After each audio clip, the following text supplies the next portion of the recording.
దేవుని లేఖనంలో ఒక స్త్రీని జ్ఞాపకం చేయాలని ఆశపడుతున్నాను. చాలా జాగ్రత్తగా గమనించండి. ఈమె కోసం మీరు పెద్దగా ఏమన్నారు కానీ ఒక రాజు జీవితాన్ని చదువుతూ ఉన్నాను. ఒక రాజు జీవితాన్ని.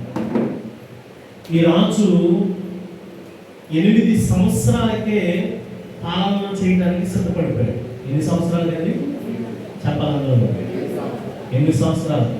8 సంవత్సరాలకి 8 సంవత్సరాలు. 8 సంవత్సరాలకే ఈ రాజు పరిపాలించడానికి సిద్ధమైపోయాడు. దేవుడు అంటే అవకాశం ఇచ్చాడు. కారణం ఏంటంటే ఈ రాజు కన్నా ముందు ఒక ఆయన ఉండేవాడు. అతని పేరు మనీషే. తన ప్రారంభం బాగుంది కానీ ముగింపు బాగోలేదు. ప్రారంభం చాలా చక్కగా మంచిగా ప్రభువుకి భయపడినట్టుగా ప్రారంభమైంది కానీ తర్వాత చెక్కుడు విగ్రహాలను చేసి వాటిని నిలబెట్టి ఇశ్రాయేలు అందరూ కూడా ఆ విగ్రహాలను ఆరాధించేట్టుగా మార్చేశారు. దాని తర్వాత దేవుడు ప్రణాళిక చెప్పిన 8 సంవత్సరాలైన ఒక బాలుని దేవుడు ఏం చేశాడంటే రాజుగా నియమించేశాడు. ఎలా నియమించాడు? 8 ఏళ్ల ప్రాయంలో ఒక రాజు రాజ్యాన్ని పాలించాలని గమనించారు. చాలా కష్టంగా ఉంది. ఇతని పాలన అంతా కూడా చాలా చక్కగా క్రమంగా జరిగింది. ప్రియమైన దేవుడు బిడ్డలారా, క్రీస్తు పూర్వం 7వ శతాబ్దంలోనే మరి ఈ రాజుని మనం చూస్తూ ఉంటాం. చాలా జాగ్రత్తగా గమనిస్తే ఆ రాజు కాలంలో దేవుడు కృప ఏంటంటే 8వ ఏట రాజు అయిపోయాడేమో. ఆ 8వ ఏట రాజు అయిపోయినందుకు దేవుడు చాలా మంది ప్రవక్తలు ఇచ్చారు. చాలా మంది ప్రవక్తలు ఉన్నారు, పెద్ద పెద్దలు ఉన్నారు. ఎటువంటి వాళ్ళు ఉన్నారంటే జపన్య, ఇర్మియా లాంటి వాళ్ళు అందరూ కూడా ఉన్నారు ఆ కాలంలో. వీళ్ళందరూ కూడా పెద్ద ప్రవక్తలు. వీళ్ళందరూ కూడా ఆ కాలంలో నివసించేవారు. ప్రియమైన దేవుని బిడ్డలారా, చాలా జాగ్రత్తగా ఆలోచిస్తే 8 ఏళ్ల వయసుకి దేవుడు ప్రణాళిక చెప్పిన రాజు అయిపోయాడు. ఇంతమంది ప్రవక్తలు ఉన్నారు, యాజకులు ఉన్నారు. దేవుడు చాలా మంచి రాజ్యాన్ని పాలించుకోవడానికి దేవుడు ఒక అవకాశం ఇచ్చారు. కానీ వాటన్నిటిలో కూడా నేను చదువుతూ ఉన్నప్పుడు ఆ గ్రంథాన్ని, ఆ వచనాన్ని, అధ్యాయాలు చదువుతూ ఉన్నప్పుడు నాకు కనిపించినటువంటి ఒక స్త్రీ కనిపించింది. వాళ్ళందరూ కూడా ఆమె యొక్క ప్రత్యేకత కనిపించింది. అంటే వీళ్ళందరూ ఉన్నా దేవుడు ఆవిడకి ఇచ్చిన ప్రత్యేకత వేరుగా ఉంది. దేవుడికి ఆవిడకి ఇచ్చినటువంటి ఔన్నత్యం వేరుగా ఉంది.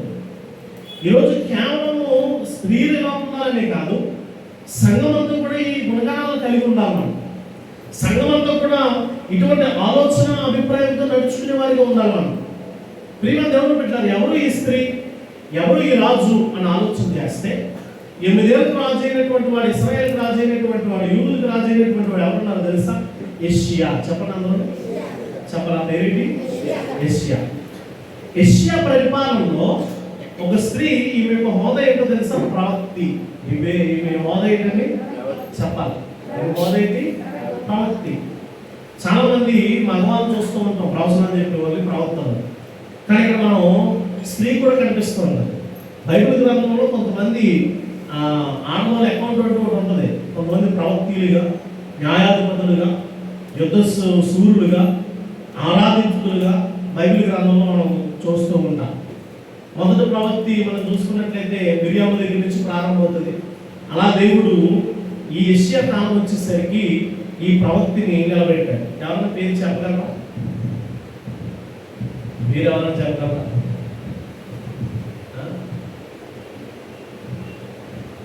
దేవరా మన ఫేమస్ పేరు అడిగాలని ప్రారంభంలోనే ఎక్కువగా జ్ఞాపకం చేసుకున్నాము ఈ స్త్రీ కోసం.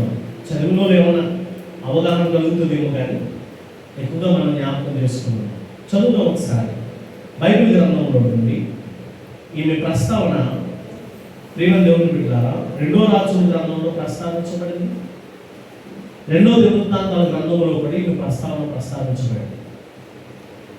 2వ రాజుల గ్రంథము 22వ అధ్యాయం 14వ వచనాన్ని ఒకసారి మనం చదువుదాం. కాబట్టి యాజకుడైన హిజ్కియాను, హిల్కీయాను, అహీకామును, అక్కోరును, షాఫాను, అషాయాను ప్రవక్తయగు హుల్దా యొద్దకు ఎవరు ఈ పేరు చెప్పండి, చెప్పాలి అందరూ. హుల్దా చెప్పండి, హుల్దా. చూస్తాంటారు దేవుడికి స్తోత్రం కలండి. జాతర చేతులతో స్తోత్రం చెప్తాం. లేలుయా. కొంతమంది అప్పుడే ప్రభు పిలుతున్నట్టు జాగ్రత్త పరిగెడుతున్నారు పైకి. చాలా జాగ్రత్తగా ఉంది. వీడి పేరు హుల్దా. చెప్పండి, వీడి పేరు ఏంటండి? హుల్దా. హుల్దా యొక్క జీవితాన్ని మనం ఆలోచన చేయగలిగితే, ప్రియమైన క్రీస్తు పూర్వం 7వ శతాబ్దంలో హిల్కియా అనేటువంటి యాజకుడు ఉన్నప్పుడు, యెషయా అనేటువంటి రాజు పరిపాలన చేస్తూ ఉన్నప్పుడు, అటువంటి సమయంలో జకర్యా లాంటి ఈ యొక్క ఇర్మియా లాంటి ప్రవక్తలు జీవిస్తూ ఉన్నప్పుడు, ఆ కాలంలో కూడా దేవుడు ఇంకొక హోదాన్ని ఇచ్చి నడిపిస్తూ ఉన్నాడు. ఇవి ఎవరంట? ప్రవక్తి. చెప్పండి, ఎవరు? ప్రవక్తి. ఈమె ఎక్కడ నివసించేదంటే యెరూషలేములో 2వ భాగంలో నివసించేది. యెరూషలేములో ఎక్కడ నివసించేది? 2వ భాగంలో నివసిస్తూ ఉండేది. ఎవరు ఈమె అని ఆలోచన చేయగలిగితే, ప్రియమైన దేవుడు బిడ్డలారా, రాజుల దగ్గర ఒక ఆయన ఉండేవాడు, వీళ్ళ యజమానుడు. అతడు వస్త్రాలకి బాధ్యత వహిస్తూ వచ్చేవాడు. అతడు ఎవరంటండి? వస్త్రాలకి బాధ్యత వహిస్తూ వచ్చేవాడు. ఆ బాధ్యత వహిస్తూ వచ్చేటువంటి వస్త్రపు అధికారి అయినటువంటి ప్రియమైన దేవుని బిడ్డలారా, ఆ యొక్క షలూమునకు ఈమె ఎలా ఉందంటే భార్యగా కనిపిస్తూ ఉంది. ఈమె దగ్గర మనం నేర్చుకోవాల్సినటువంటి 4 ఉన్నతమైన లక్షణాలు ఉన్నాయి. ఈ 4 లక్షణాలు కూడా నేను చెప్పిన వాక్యాన్ని నేను ముగిస్తూ ఉంటాను. దీనికన్నా ముందు ఒక చరిత్ర విధానాన్ని మీకు చెప్పాలని ఆశపడుతూ ఉన్నాను. చాలా జాగ్రత్తగా గమనించండి. ఈమె పాత్ర ఎందుకు అంత ప్రాముఖ్యమైంది అక్కడ అని ఆలోచన చేస్తే, 8 ఏళ్ల ప్రాయానికి యెషయా రాజు అయిన తర్వాత యెషయా తన పితరులు అయినటువంటి వారిని చూసి ప్రభు పట్ల యథార్థముగా, నమ్మకముగా, నీతి కలిగి బ్రతకాలని ఆశపడ్డాడు. అలా బ్రతకటానికి, అలా ఉండటానికి తను మొదటిగా ఏం చేశాడంటే, ఏ మందిరం అయితే ఆలయం అయితే శిథిల వ్యవస్థలో ఉందో దానిని పునర్నిర్మించాలని చెప్పి త్రవ్వకాలు చేయడం మొదలుపెట్టారు. ఈ త్రవ్వకాలు చేస్తూ ఉండగా, వీటిని సరిచేస్తూ ఉండగా, ఆ త్రవ్వకాల్లో ఈ పని వాళ్ళకి ఎవరైతే యాజకులు వీళ్ళు ఎవరైతే అక్కడ ఉండి పని చేస్తూ ఉన్నారో వాళ్ళకి చుట్టబెట్టేటటువంటి ఒక గ్రంథం దొరికిందంట. ఏం దొరికిందండి? చుట్టబెట్టేటటువంటి ఒక గ్రంథం దొరికింది, ఒక పుస్తకం దొరికింది. మీకు అందుబాటులో చెప్పాల్సిన భాష అయితే ఒక పుస్తకం దొరికింది. ఈ పుస్తకాన్ని పట్టుకొచ్చి వీళ్ళు నేరుగా ఎవరికి ఇచ్చారంటే రాజు అయినటువంటి యెషయాకి ఇచ్చారు. రాజు అయినటువంటి యెషయాకి ఇచ్చిన తర్వాత యెషయా ఈ గ్రంథాన్నంతా కూడా ఈ యాజకుడైనటువంటి హిల్కీయాతో చదివించాడు. అక్కడ ఉన్నటువంటి ప్రవక్తలతో చదివించాడు. ఈ చదివించినప్పుడు ఈ విషయాలన్నీ కూడా విన్నప్పుడు యెషయాకి చాలా భారం అయిపోయింది. చాలా రోగంతో తన గుండె రగిలిపోయింది. అయ్యో, నా ప్రజలు లేదంటే ఇశ్రాయేలీయులు, నేను పాలిస్తున్న వారు ఇంత పాపంలో, ఇంత నష్టంలో, దేవుడికి విరోధముగా, దేవుడికి చర్యలకు విరోధముగా నడుచుకున్నారా అన్న భావజ్ఞానము తనకి చాలా బాధ అనిపించి చాలా ఏడ్చాడు ప్రభు దగ్గర చాలా మొరపెట్టాడు. అలా మొరపెట్టేటువంటి సమయంలోనే ఇతనికి వచ్చినటువంటి ఆలోచన ఏంటంటే, ఈ గ్రంథపు చుట్టను ప్రవక్తి అయినటువంటి ఎవరి దగ్గరికి పంపించాడంట? చెప్పండి. ప్రవక్తి అయినటువంటి హుల్దా దగ్గరికి పంపించాడు. ఈ ప్రవక్తి అయినటువంటి హుల్దా దగ్గరికి పంపించాడు. అప్పుడు ఈమె మన అందరికీ కూడా పరిచయం అయింది. అప్పుడు ఈమె మన అందరికీ కూడా తెలిసింది. కారణం ఏంటంటే, ప్రియమైన దేవుని బిడ్డలారా, ఈయన రాజు అయ్యుండి కూడా ఒక స్త్రీ అని చెప్పి చూడకుండా దేవుడి మాటలు గ్రహించాలన్న ఉద్దేశంతో ప్రవక్తి అయినటువంటి హుల్దా దగ్గరకు ఈ గ్రంథపు చుట్టను ఏం చేశాడంట? పంపించాడంట. దేవునికి స్తోత్రం కలుగునుగా. ప్రియమైన దేవుని బిడ్డలారా, చాలా స్పష్టంగా మనం ఆలోచన చేయగలిగితే, గ్రహించగలిగితే, ఈ 2వ రాజుల గ్రంథంలో హుల్దాకి ఉన్నటువంటి 4 లక్షణాలు మనకు కనిపిస్తూ ఉంటాయి. 2వ దినవృత్తాంతాల గ్రంథంలో కూడా ఈ కోసం ప్రస్తావన ఉంటూ ఉంటుంది. ఈ రెండో రాజుల గ్రంథము, రెండో దినవృత్తాంతాల గ్రంథములో ఈమె దగ్గర ఉన్నటువంటి ఈ 4 లక్షణాలు కూడా మనం నేర్చుకోవలసిన వారమై ఉన్నాము. చాలా జాగ్రత్తగా గమనించాలి. ఈమె దగ్గర ఉన్నటువంటి మొదటి లక్షణం ఏంటంటే పక్షపాతము లేనటువంటి గుణం. చెప్పండి అందరూ కూడా, అందరూ చెప్పాలి. ఏం లేని గుణం అంట? పక్షపాతము. ఒకసారి చదువుదాం బైబిల్ గ్రంథంలో నుంచి. రెండో దినవృత్తాంతాల గ్రంథము 34వ అధ్యాయం. రెండో దినవృత్తాంతాల గ్రంథము 34వ అధ్యాయం 27వ వచనాన్ని ఒకసారి మనం చదువుదాం. నీ మనసు మెత్తనిదై దానికన్నా ముందు నుంచి చదువుదాం. 23 నుంచి చదువుదాం. ఆమె వారితో ఇట్లా, ఇశ్రాయేలు దేవుడే యెహోవా సెలవిచ్చినదేమనగా, ఆలకించుడి, నేను ఈ స్థలము మీదకి, దాని కాపురస్తుల మీదకి, యూదా రాజు సముఖమున చదివి వినిపింపబడిన గ్రంథమునందు రాయబడి ఉన్న శాపములన్నిటినీ రప్పించను.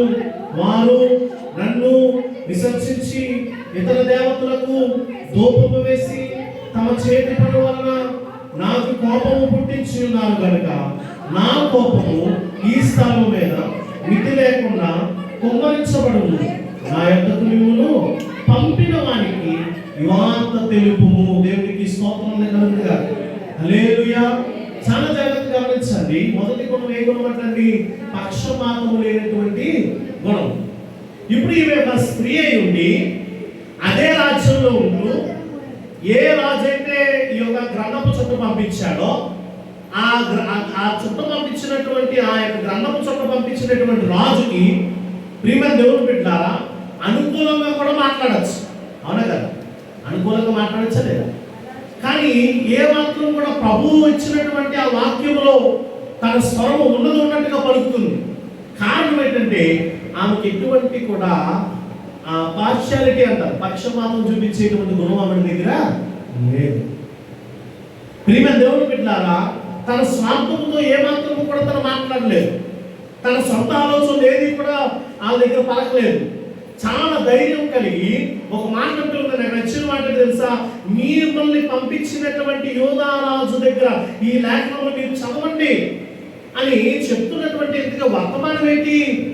ఆ యొక్క గ్రంథంలో ఎటువంటి వర్తమానం ఉందంటే దేవుడు రాసినటువంటి మాటలు ఏంటంటే ఆ గ్రంథంలో చాలా జాగ్రత్తగా గమనించండి. నా ప్రజలు నాకు తిరుగుబాటు చేసినందున వారి చేతి పనులు నాకు ఎలా మారిపోయినంత కఠినపరిచింది అనుకుంటున్నందున నేను ఏదైతే శాపం వాళ్ళ మీద కుమ్మరించాలనుకుంటున్నానో దాన్ని ఏం చేయబోతూ ఉన్నాను? కుమ్మరించబోతూ ఉన్నాను. దేవునికి స్తోత్రం కలుగుగా.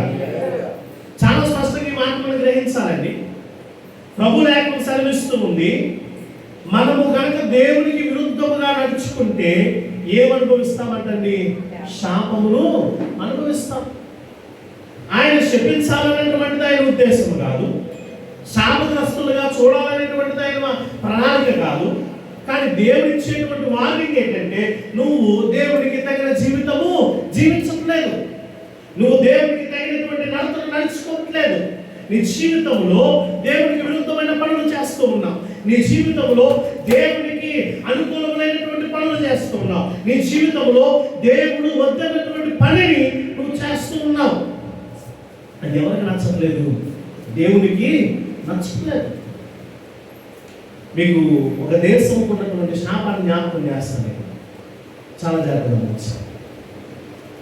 కొందరు అవిధేయత, అక్రమం, పనులు బాగోక దేవుడు ఆ దేశాన్ని ఏం చేశాడంటే 10 సంవత్సరాలు మందిరంలోకి రాకుండా శపించాడు. ఇందులో రాకుండా చెప్పాలి, ఇందులో రాకుండా అంతకన్నా గొప్ప శాప ఏమన్నా? దేవుడు పట్టలేదు, అని తిట్టలేదు, చిచ్చి అనలేదు. 10 సంవత్సరాలు ఎక్కడ అడుగు పెట్టద్దన్నాడు, మందిరంలోకి రావద్దన్నాడు. ఎంత ధైర్యం పోయినట్టండి, ఎంత ఏడవాలండి, మనం ఎంత కన్నీరు కాచాలండి. ప్రభు సన్నిధికి రావడం ఎంత యోగ్యతో తెలుసా మీకు? ప్రభు సన్నిధిలో గడపడం ఎంత భాగ్యమో తెలుసా మీకు? ప్రియమ దేవుడు పిల్లారా, 10 సంవత్సరాలు లేదండి భాగ్యం. ఆ పుట్టిన తర్వాత కూడా చచ్చిపోతాం అంటున్నాము.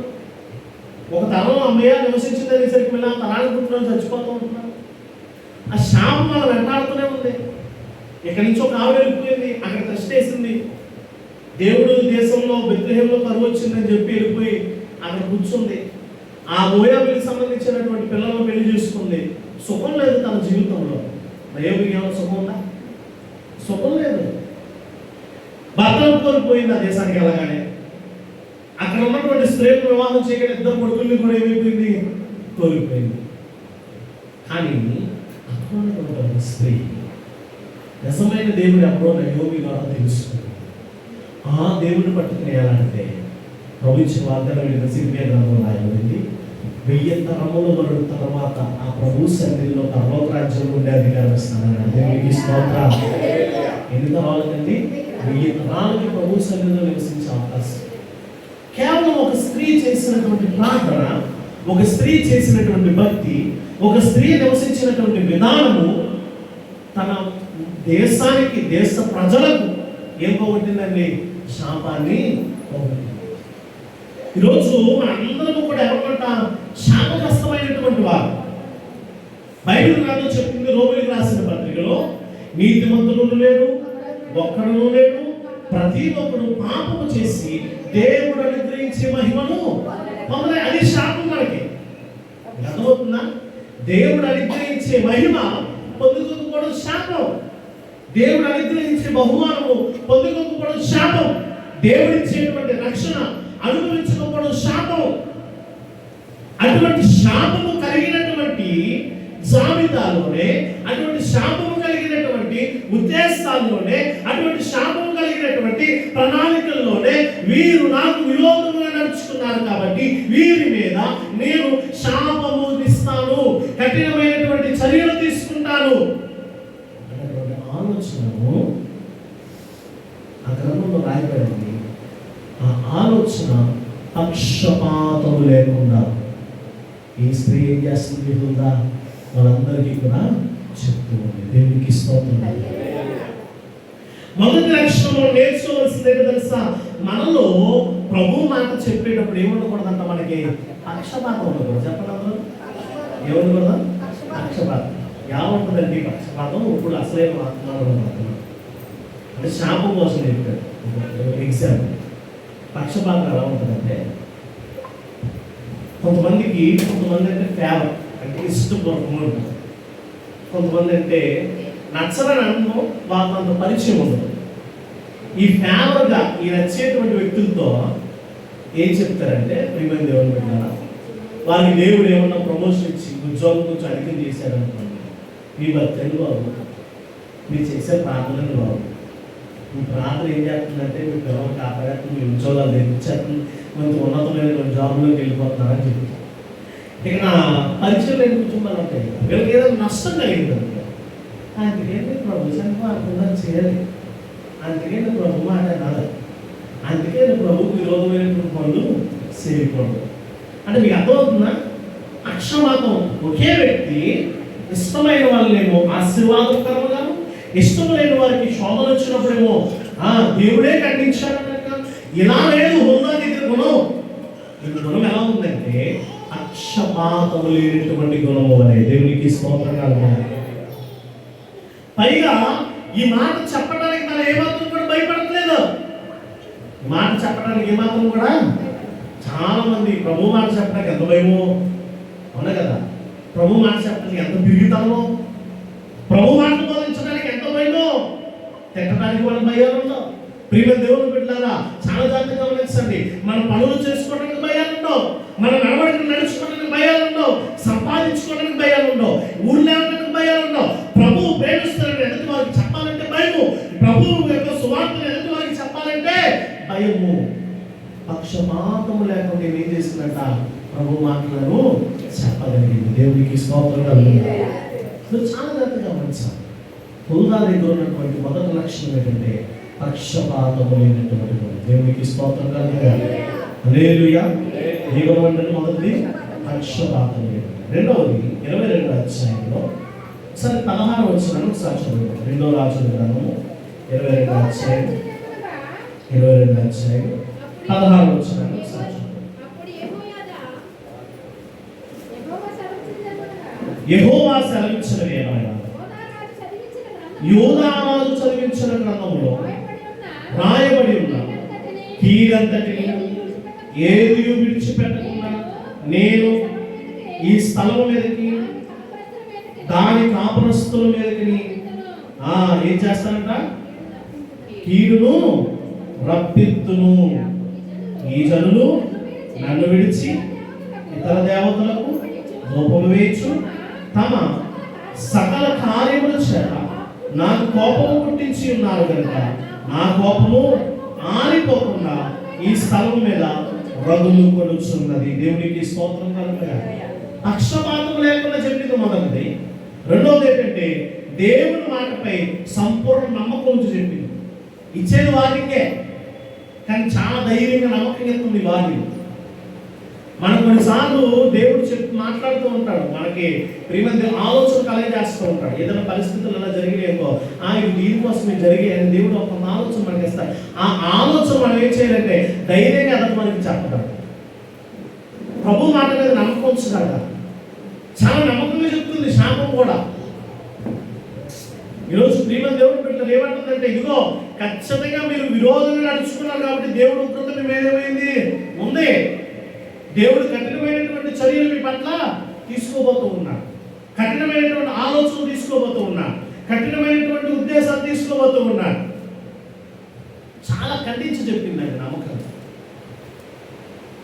ప్రియమైన దేవుడు బిడ్డలారా, దేవుడు బిడ్డలుగా మనకి ఏముండకూడదంటే ఏమిటంటారో లస్కులు ఉండకూడదు. ఏమనుకూడదా? లస్కులు ఉండకూడదు. లస్కులు అంటే కొన్ని చోట్ల లోకపోతాం, కొన్ని చోట్ల మంచిగా ఉంటాం. అదవుతుందా? ఈమె ఏమాత్రం కూడా దాగలేదండి. కొన్నిసార్లు మనం దాగేస్తాం, అవునా కదా? ఈ మాట చెప్తే ఏమైపోతాం, ఈ మాట చెప్తే నన్ను వదిలేసి వెళ్ళిపోతారేమో, ఈ మాట చెప్తే నాకు విరోధులు అయిపోతారేమో. బైబిల్ గ్రంథం చెప్తుంది, రాజులను నమ్మటం కంటే రథములను ఆశ్రయించుట కంటే యెహోవాను ఆశ్రయించుట మేలు. 2 వారాల క్రితం ఇదే వాక్యం జ్ఞాపకం చేస్తున్నాం. ప్రభువు నమ్ముకుని ప్రభువుని ఆశ్రయించే వారి దగ్గర ఏమనుకోండి తెలుసా, లస్కులు అనుకోండి. బైబిల్ దైవ గ్రంథం ఒక మాట చెప్తుంది, ఈ మాట అవునండి ఎవరు కాదంటే ఖచ్చితమైన మాట. కొన్నిసార్లు మనం కూడా ఎవరితో బాధపడతారండి, అటువంటి పర్లేదు. కానీ కొన్నిసార్లు ఏంటంటే మనకి వెళ్ళిపోతారేమో నాకు తెలిసి వెళ్ళిపోతే, కానీ ప్రభు అంటే ఏం చెప్తుంది, దానికి నువ్వు లోబడి ఉండాలి. సేవకుడు చెప్పే మాటకు లోబడి ఉండాలి. చాలా నమ్మకంగా ప్రభు మాట మీద ఎంత నమ్మకం ఉంటే ఈ మాట చెప్తుంది. అలా చెప్పడానికి ధైర్యం కావాలి. నేను వచ్చి మీ దగ్గరికి ఇప్పుడు అంటాను, వీటి పని అయిపోయింది, ఇంకా సాయంత్రం నువ్వు అయిపోతే చక్క పెట్టేసుకుని ఇంకా అంతా అయిపోయింది సాయంత్రం అని అనుకోండి. ఎలా ఉంది మీకు? బాగా పట్టినట్టుంది. సరిగా చదువుతున్నా, జ్ఞానం ఉందా, చక్క పెట్టేసుకోమంటాడా, సరిదేమంటాడా, అసలు బుద్ధి జ్ఞానం ఏమైనా ఉందా అని అనుకుంటా. కానీ ప్రభు నన్ను అదే మాట చెప్పమన్నాడు అనుకోండి, అయ్యి బాబు ప్రభు కూడా మాట చెప్పండి, పొద్దు నుంచి వచ్చి పని రాదు, వచ్చి తెచ్చి పని రాదు, ఇచ్చేవాళ్ళేమో వచ్చేవాళ్ళు రాదు అని చెప్పి అమ్మ పర్లేదు ఏదో కొంత శ్రమ వస్తుందంట జాగ్రత్త దాకా దిగి అననుకో. పొద్దున్న నేను దేవుడికి స్తోత్రం కలుగుతుంది కానీ హుల్దా అలా దాయలేదండి ప్రభు మాట. హుల్దా అన్నటువంటి మాటకు అర్థమేంటో తెలుసా? హలుద్ దగ్గర నుంచి వచ్చిన మాట. హలుద్ అనగా పాత్ర, వెసల్, పాత్ర అర్థం. ఆమె ఈ 2 గ్రంథాల్లో ఈ చిన్న అధ్యాయంలో 2 వచనాల్లోనే కనిపిస్తుంది. కానీ ఆమె దగ్గర ఉన్నటువంటి నమ్మకం ఏంటంటే ప్రభువు చెప్పిన మాటను నమ్మకంగా ఏం చేసింది, వారికి చేరదీసింది. ప్రతి ఆదివారం మనం వాక్యం వింటున్నాం, వాక్యాన్ని గ్రహిస్తున్నాం. అంతే నమ్మకంగా మాటలు ఎంతవరకు ఏం చేయము, చేరదీయాలి. మనం బిజీ కదండి, చాలాసార్లు మనం ఎవరికి చాలా బిజీ, అవునా కదా? మన పనుల్లో బిజీ, మన వ్యాపారంలో బిజీ, మన పని పాటల్లో బిజీ, మన నడవడికల్లో బిజీ, ఉద్యోగాల్లో బిజీ, అన్ని విధాలుగా బిజీ. ఫంక్షన్స్ వస్తే బిజీ, అవునా కదా? ఇంకేంటి ఇంకా ఒక ఏ పని లేకపోయినా ఏదో రీతిగా మనం బిజీ అయిపోతూనే ఉంటాం, అవునా కదా?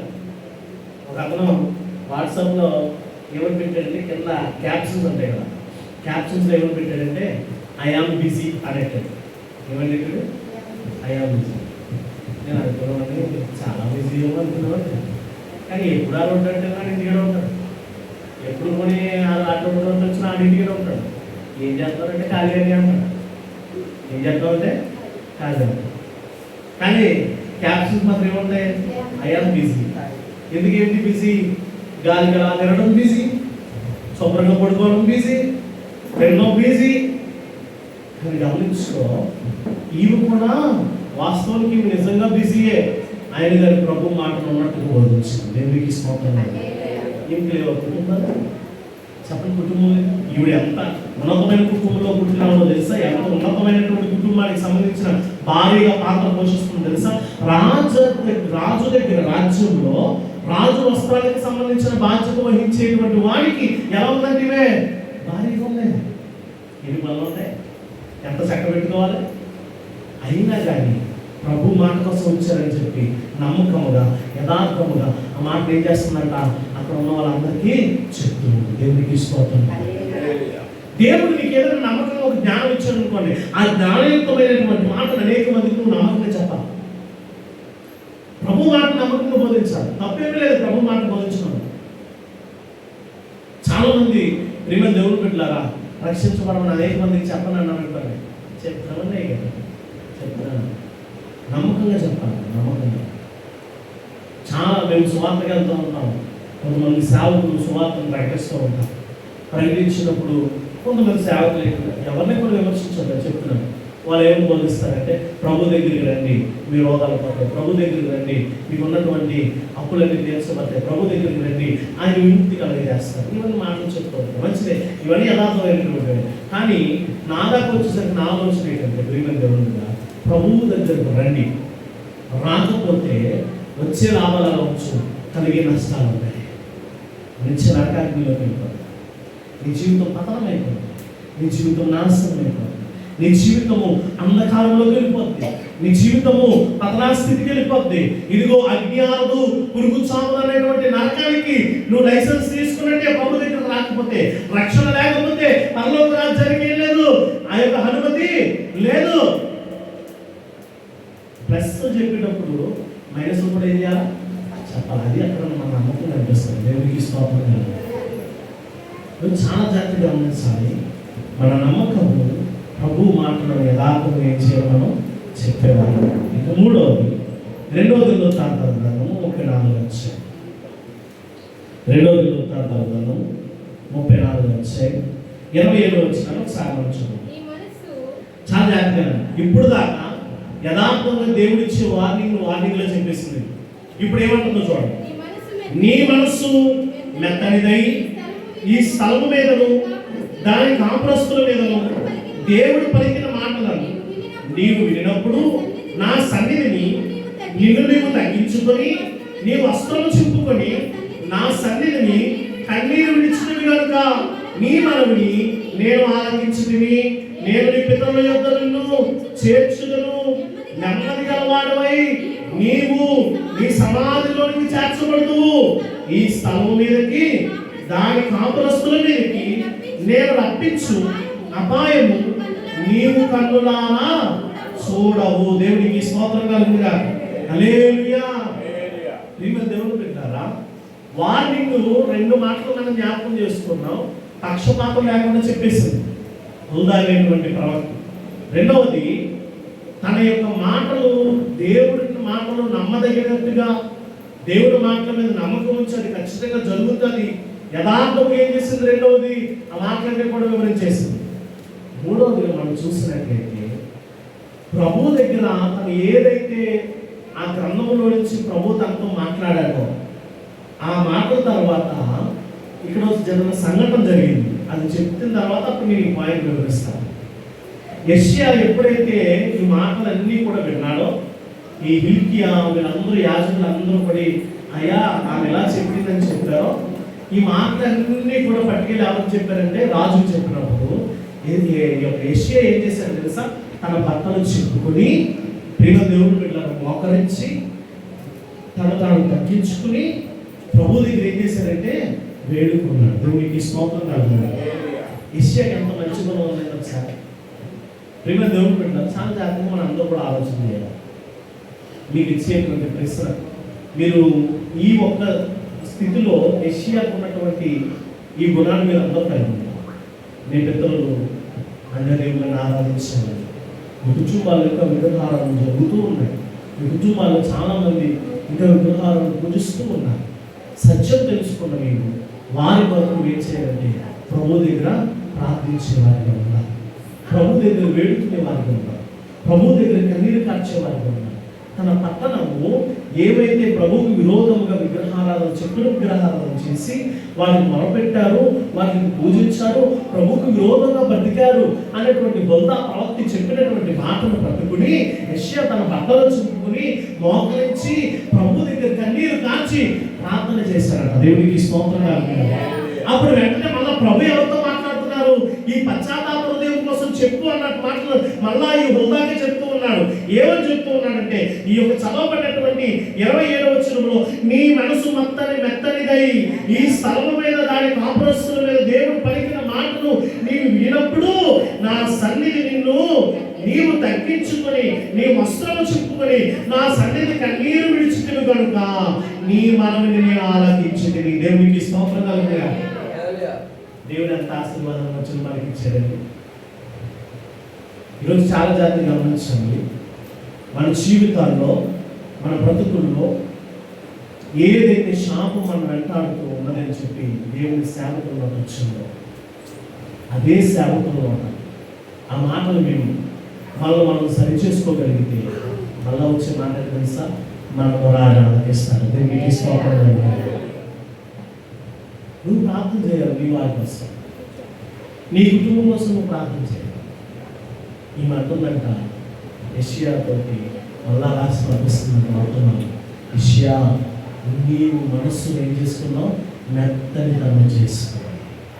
ప్రభువు దగ్గర తగ్గించుకొని కన్నీరు కార్చిన ఆ కన్నీళ్లను ప్రభువు ఆలకించు. దేవునికి స్తోత్రం. పశ్చాత్తాపానికి ప్రాయశ్చిత్తం కలిగజేస్తుంది. కొన్నిసార్లు దేవుడి దగ్గర మనం పశ్చాత్తాపడినప్పుడు ఆయన ఖచ్చితంగా మన పాపాలకు ప్రాయశ్చిత్తము కలగజేస్తాం. ఆ పశ్చాత్తాపం ఎప్పుడు కలుగుతుందో తెలుసా? చాలా మంది ఏమనుకుంటారంటే ఈ పశ్చాత్తాపం కలగడానికి, ఈ ప్రాయశ్చిత్తం కలగడానికి రకరకాలైనటువంటి భక్తి విధానాలు, ఆచారాలు, పద్ధతులు ఈ లోకంలో ఉంచబడ్డాయి. వాటన్నిటినీ కూడా ప్రేమ దేవుడిని పిల్లారా వాళ్ళ గౌరవానికి మనం వదిలేద్దాం. కానీ మనకి దేవుడు ఇచ్చినటువంటి గొప్ప అనుకూలత ఏంటంటే ఆయన మనల్ని ప్రాయశ్చిత్తం చేసి మన పాపాలను మనం శుద్ధి చేయాలంటే మనకు కావాల్సిన తెలుసా, మన మనసు ఒకటి మార్చుకోవాలి. దేవుడికి స్తోత్రం. ఏమిటి మార్చుకోవాలంట? మనసు ఒక్కటి మార్చుకోవాలి. మనసు ఒక్కటి ప్రభు దగ్గర లేదు. మనసు మాత్రం ప్రభుకు అనుకూలమైనటువంటి మనసుగా మార్చుకోవాలి. అపోస్తలుడైన పౌలు ఒక మాట అంటున్నాడు, చాలా ధైర్యంగా అంటున్నాడు. ఏమంటుంది తెలుసా?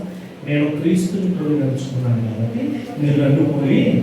ఎంత ధైర్యం అంటే, ఎంత ఆ మాట చెప్పడానికి ఎంత విధానం ఉండాలి, ఎంత నిలబడేటువంటి తత్వం ఉండాలి. అందులో చాలా ధైర్యంగా చెప్తున్నాడు.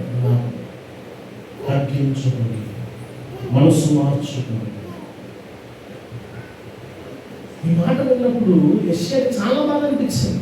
అయ్యో, ఇంత రాజ్యాన్ని కట్టేయాలనుకుంటున్నాను, ఇన్ని కట్టడాలని సరి చేశారనుకుంటున్నాను, ఇంత పెద్ద రాజ్యాన్ని నేను పాలించాలనుకుంటున్నాను. కానీ నా ప్రజల ఆలోచనలు బాగోలేదు, నా ప్రజల ఉద్దేశాలు బాగోలేదు, నా ప్రజల్లో ఉన్నటువంటి ఆ యొక్క విగ్రహారాధన అనేటువంటి దుర్మేవాత్రం కూడా పోలేదు. ఇప్పుడు దీన్ని మార్చాలి, దాని ఉద్దేశాలు మార్చాలి, ప్రభు దగ్గర నేను తగ్గించుకోవాలి, ప్రభు దగ్గర నేను కన్నీరు కార్చాలి. ఒక ప్రవక్త చెప్పిన మాట ఒక రాజు సైతము దేవుడి దగ్గర మోకరించి ప్రార్థన చేసేలా చేసింది. దేవుడికి స్తోత్రం కలుగుగా.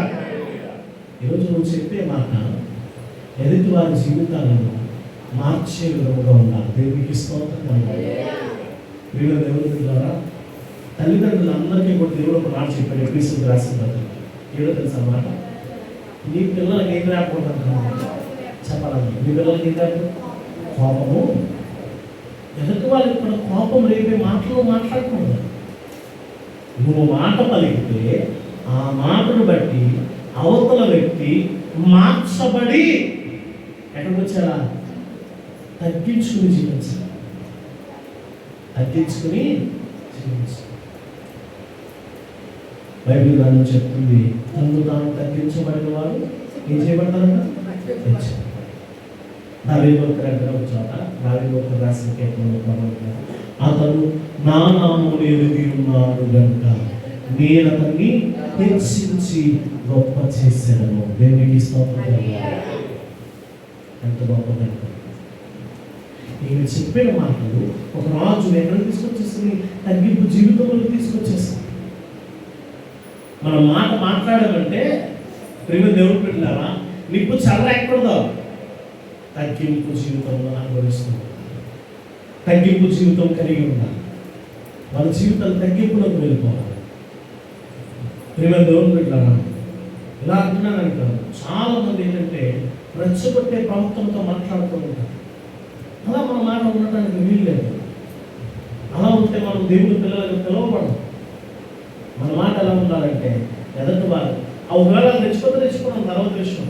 ఈ మాటను బట్టి ఏదో రోజు ఆ వ్యక్తి ఏం చేయబడాలంటే మారు మనసు పొందాలి. దేవునికి స్తోత్రం కదా. మారు మనసు పొందాలి. ఈ మధ్యన ఎట్లా శాంతి పాపం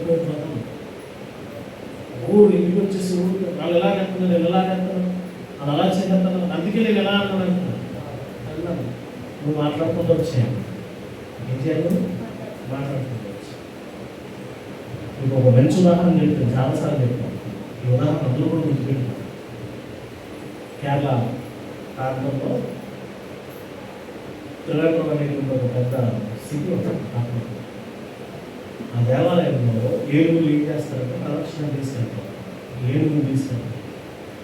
ఏనుగులు తీసుకెళ్ళేటప్పుడు తెల్లవారుజామున 3-4 ప్రాంతానికి ఏమవుతుందంటే వీధిలో గ్రామ సంఘాలు అంటారు. తెలుసా ఏం గ్రామ సంఘాలు అంటే? ఇవన్నీ చూసి ఏనుగులు చూసి ఏంటంటే బాబు బాబు బాబు బాబు అర్థమే ఉంటాయి. బాబు అని అర్థం ఉంటాయి. కానీ చిత్రం ఏంటంటే ఏనుగు అంత పెద్దదైనా ఏమాత్రం కూడా రియాక్ట్ అవ్వదు. వచ్చిందా ఏనుగు అంత పెద్దదైనా ఏమవుతుందో ఏమి కూడా రియాక్ట్ అవ్వదు. అలా అయిపోతే ఏముంటుంది? అవి అర్థమే ఉంటాయి. ఇలా లేకపోతే ఏముంటుంది? ఏనుగుకి శాఖ ఉంటాయి కదా, అనుకుంటే ఇంకొకరే ఉంటుంది. కానీ ఈ మాత్రం ఏం చేసుకుంటాయి? ఈ చివరి వరకు బాబు బాబు బాబు బాబు బాబు అరుచుకుంటారే ఉంటుంది. చివరికి ఒక్క ఆలోచించారంటే ఎంత రియాక్ట్ అవ్వదు అని చెప్పేమవుతుంది? తిరిగి మళ్ళీ మనసు రోజు ఎలా వస్తుంది? అది బయటకు వస్తుంది, ఇది అరవటం మొదలెడుతుంది. గమనించాల్సిన విషయం ఏంటంటే ఏమికి ఏమైనా జరిగిందా? ఏమికి ఏమైనా రియాక్ట్ అయ్యిందా? అలా ఒక 6 రోజులు సరి అయ్యా అయిపోతుంది. అలాగే ఈరోజు ఎందుకు ఈ మాట జ్ఞాపకం చేస్తున్నాం అంటే బైబిల్ గ్రంథం చెప్తుంది. మనం అంటాం వినుటకు వేగిరముగాను మాట్లాడటానికి నెమ్మది నిదానించాలి. దేవునికి స్తోత్రం. బైబిల్ అంతా చెప్తుంది మృదువైన మాట క్రోధమును చల్లార్చు, నొప్పించు మాట కోపం రేపును. కొన్నిసార్లు మనం ఎంత వారిని నొప్పించేస్తూ ఉంటాం. అవును కదా? వద్దు, నొప్పించాలని మాట్లాడదు. మృదువుగానే మాట్లాడు, నెమ్మదిగానే మాట్లాడు. ప్రియమైన దేవుడు బిడ్డలారా, నువ్వు ఇంట్లో ఉన్నావు, మా అమ్మ అంటూ ఉంటుంది. అప్పుడు చిన్నప్పుడు క్యాంక్ వేసి ఆర్డర్ చేసి అటు ఇటు అడుగుతుంటే మా అమ్మ అనేది నువ్వు ఇంట్లో ఉన్నావు లేదు పక్కింట్లో కూడా తెలియకూడదు అంటే ఏంటి? అంత నెమ్మదిగా ఉన్నామని. అంత నెమ్మదిగా ప్రభువులో కూడా మన జీవితం అంతే నెమ్మదిగా ఉంది, అంతే స్థిరత్వం కలిగి ఉన్నాం. ముందా చెప్పిన మాట ఒక రాజును ఎక్కడ తీసుకొచ్చిందండి? తగ్గింపు జీవితంలోకి తీసుకొచ్చింది. చాలా జాగ్రత్తగా గమనించండి. పక్షపాతం లేకుండా మాట్లాడింది. ఉన్నట్టుగా నమ్మకంగా యథార్థంలో బోధించగలిగింది. ప్రాయశ్చిత్తానికి పశ్చాత్తాప పడేటట్టుగా తన మాటలు ఏం చేసే రాజుకి ఉపయోగపడ్డాయి. చివరిది తన కుటుంబాన్ని చక్కబెట్టుకోవడమే కాదు, చివరి మాట ఒక మాట చదువుతారు. ఇదే అధ్యాయంలో 28వ వచనంలో ఆమె ద్వారా దేవుడు ఏం చేశాడంటే రాజుకి వాగ్దానం చేశాడు. ఏమిటంట? నేను నీ పితరుల యొక్క నిన్ను చేర్చుదను, నెమ్మది గలవాడవై నీవు నీ సమాధిలోనికి చేర్చబడుతూ ఈ స్థలము మీదకి దాని కాపురస్తుల మీదకి నేను రప్పించు అపాయం నీవు కన్నులారా చూడవు. దేవునికి స్తోత్రంగా ఉన్నాడు. చివరిది క్షేమమును పలికినటువంటి ఏమంటారంటే క్షేమం. దేవుడు ప్రాణం చూడాలంటాడు. నీ నోట ఏముండాలంట? ఆశీర్వాదం వచ్చినములే కానీ దుర్భాష దుర్మాటలేదు, దుష్కృతలేదు, ప్రవర్తనైన నీ ఉండటానికి దేవుడు స్వామి. తన ప్రభు దగ్గర అడిగిన విధానానికి రాజు ఇచ్చిన జవాబుకి దేవుని మాట చొప్పున రాజు దగ్గర ఏమంటుందో తెలుసా? ఈ యొక్క హృదయ ఇదిగో దేవుడు ఏమంటున్నాడంటే నిన్ను సమాధానముగా ఎక్కడ చేరుస్తాడంట? నీ సమాధికి చేరుస్తాడు. మన మరణం అంటే అంత సమాధానంగా వెళ్ళాలండి, అంత నెమ్మదిగా ఉండాలి మనిషిని. మనం మరణిస్తే ప్రేమ దేవుని పిల్లరా అనేకులు మన మరణానికి మనం అదేంటంటే పెట్టిపోయడానికి వచ్చేవారు అనేకులు రావు. శత్రువులు సైతం అడుగు పెట్టుతూ రావు. సమాధానంగా వెళ్ళిపోవాలి మన మరణం.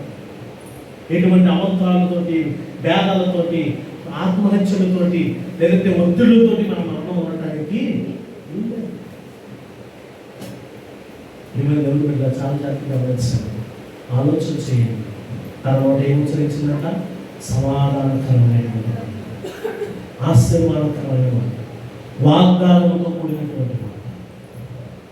మీ జీవితంలో, నా జీవితంలో కూడా ఇటువంటి మాట ఉండాలి. మనకు నచ్చలేని 100 మంది ఉండొచ్చు. ఆ నచ్చలేని 100 మందికి కూడా నువ్వు చెప్పాల్సిన మాట ఏంటి తెలుసా? God bless you. ఏం చెప్పాలా? God bless you. దేవుడు నేను ఆశీర్వదిస్తాను, దేవుడు నేను దీవిస్తాను, దేవుని పరిస్థితిని మారుస్తాను, దేవుని విశ్వాసం ఉంచు, దేవుని నమ్మిక ఉంచు. ఇదిగో దేవుడు నీ స్థితిని మార్చబోతూ ఉన్నాడు. ఆమె ఇటువంటి మాటలు నీ నోట ఉండాలి ఎప్పుడు కూడా. అవతల వాళ్ళని కోపం రేపు వాళ్ళు అవ్వచ్చు, అవతల వాళ్ళని నొప్పించే వాళ్ళు అవ్వచ్చు, అవతల వాళ్ళని నిన్ను దూషించే వాళ్ళు అవ్వచ్చు, అవతల వాళ్ళని నిన్ను పెచ్చగొట్టే వాళ్ళు అవ్వచ్చు. ఎవరైనా కానీ ఈ మాట మాత్రం ఎలా ఉండాలంటే ఒకటే మాట, గాడ్ బ్లెస్ యూ. చెప్పండి, గాడ్ బ్లెస్ యూ. దేవుడిని ఆశీర్వదించు. ఆ మాట ఏం చేస్తుంది తెలుసండి? శత్రువు హృదయాన్ని కూడా కలిగేస్తుంది. దేవునికి స్తోత్రం. మాట ఏం చేస్తుంది? శత్రువు హృదయాన్ని కూడా కలిగేస్తుంది. హుందా దగ్గర 4 లక్షలు అలా చెప్తుంది. చాలా జాగ్రత్తగా గమనించాలి. పక్షపాతం లేకుండా చెప్పింది దేవుని మాట. చెప్పండి, దేవుని మాట అని చెప్పింది. రెండవది యథార్థముగా నమ్మకంగా చెప్పింది. చెప్పండి, యథార్థముగా తను చెప్పిన మాట రాజు ఏం చేసింది? తగ్గింపు జీవితంలోకి తీసుకొచ్చింది. చెప్పండి, మూడవది తన మాటను బట్టి రాజు ఎక్కడికి వచ్చాడు? తగ్గింపు జీవితంలోకి వచ్చాడు. 4వది ఏం ఉచ్చరించింది? ఆశీర్వాదమైన మాట, వాగ్దానంతో కూడిన మాట. మన జీవితంలో ఈ ప్రతి ఒక్కరికి కూడా మన మాట ఈ విధంగా ఉంది. తను అనుకుంటే రాజు కదా, నేను స్త్రీని కదా, నేను చాలా బలహీనురాలను కదా అనుకుని తను మార్చి చెప్పచ్చు. అదే ఈ గ్రంథంలో నాకు రాయబడినంత మంచి విషయమని చెప్పచ్చు, లేదంటే దేవుడి దగ్గర ప్రార్థన చేసే చివరి మాట కూడా చెప్పచ్చు. అలా మొదటి రాయబడింది, ఇశ్రాయేలులారా మీరు నాకు విరోధంగా నడుచుకున్నారు కాబట్టి నా శాపం మీ మీదకి వస్తుంది. రెండో మాట, ఇశ్రాయేలులారా ఇది ఖచ్చితంగా జరుగుతుంది, ఖచ్చితంగా ప్రభువు విరోధంగా నడుచుకున్న వారికి కఠిన చర్యలు ప్రభువు తీసుకుంటాడు అని ఖచ్చితంగా చెప్పింది. మూడో మాట, ఇదిగో నువ్వు మెత్తన మనసు కలిగి ప్రభు సన్నిధి చేర్చబడ్డావు కాబట్టి నీ మెత్తన మనసును బట్టి ప్రభు నిన్ను ఏం చేస్తూ ఉన్నాడంటే నీ మొరను ఆలకిస్తూ ఉన్నాడని చెప్పింది. 4వ మాట, రాజా విను, ఒకవేళ ఇటువంటి కష్టాలు ఏమొచ్చినా, ఇబ్బందులు ఏమొచ్చినా, కఠినమైన పరిస్థితులు ఏమొచ్చినా ప్రభు దగ్గర ఆ మరణాన్ని కానీ ఆ కఠినమైన చర్యలు కానీ నువ్వు చూడవు అన్న. దేవునికి స్తోత్రం. ఈరోజు దేవుడు వచ్చిన దినాలకి శ్రమ కాదు, ప్రభు వాటన్నిటి నుండి కూడా తప్పించాను కనుక దేవుడు చాలా జాగ్రత్తగా ఇంకా చివరి మాట కూడా చెప్తారు. దేవుడు లేక శ్రమిస్తుంది. చాలా జాగ్రత్త ఈ మాట ఆలోచించాలి. జీవ మరణములు చెప్పాలి. జీవ మరణములు యెహోషువ. ప్రేమ దేవుడు ఏంది ఆ మాట అన్నాడు తెలుసా? నువ్వు ఏది పలుకుతావో అది ప్రభు ఏం చేస్తాడు? నీ నాలుగుతో నువ్వు ఆశీర్వాదం పలికితే దేవుడు ఆశీర్వాదం చేస్తాడు, శాపం పలికితే శాపం చేస్తాడు. అబ్రహాము ఉంటాడు, అబ్రహామ నేనే అడ్డపడుతుంది. నిన్ను ఆశీర్వదించిన వాళ్ళే, నేను శపించిన వాళ్ళే పగటించుకున్న మన వంతు మీరు తీర్పు తీర్చడానికి రాలేదంటున్నాడు. యేసు ప్రభువు వాడు ఏమన్నాడు తెలుసా? నేను తీర్పు తీర్చడానికి తీర్పు తీర్చేపడానికి మనం జడ్జి చేస్తాం. తీర్పు తీర్చడానికి మనం సరిపోవాలి. మనం ఏం బట్టి మనం తీర్పు మనం తీర్పు తీర్చామనుకోండి, మన తీర్పులో న్యాయం ఉంది. మన తీర్పులో ఏముందో ఈరోజు ప్రేమ దేవుడు గమనించాలి. మనము మన మాట ప్రభు దగ్గర యథార్థంగా పక్షపాతం లేదుగా ఎదుటి వారిని మార్చే విధముగా ఎదుటి వారిని ఆశీర్వదించే విధంగా మనం మాట్లాడాలి. ప్రార్థన చేసుకోండి. తల ఉంచుకోండి. కళ్ళు మూసుకోండి. ప్రార్థన చేసుకోండి. మహాపరిశుద్ధులైన దేవుని వందనాలు. నన్ను ఆత్మలో సర్వించిన మాట్లాడాలి. నన్ను సరిలో వేడుకుంటున్నాను.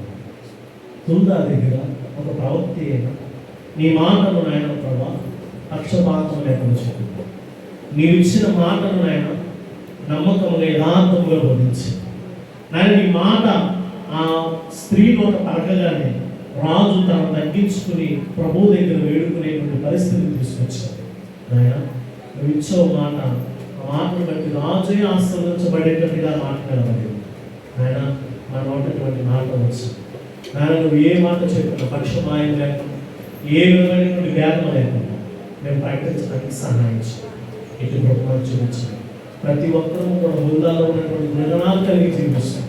అటువంటి మంచి మనసు కలిగి జీవించడానికి సహాయించి నీకు చూపించింది. శ్రీ యేసు నామమున అడుగుచున్నాము తండ్రి. ఆమేన్. దేవునికి స్తోత్రం కలుగును. హల్లెలూయా హల్లెలూయా. కూర్చున్న అందరూ కూడా మన సంఘం వెంకటేశ్వర గారు సాక్ష్యం చెప్తారు. తర్వాత కాన్ఫరెన్స్ అనుకుంటున్నారు.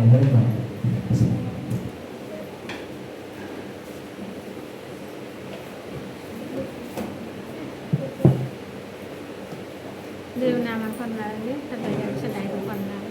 కూడి చేరు బిడ్డలకు వందనాలు.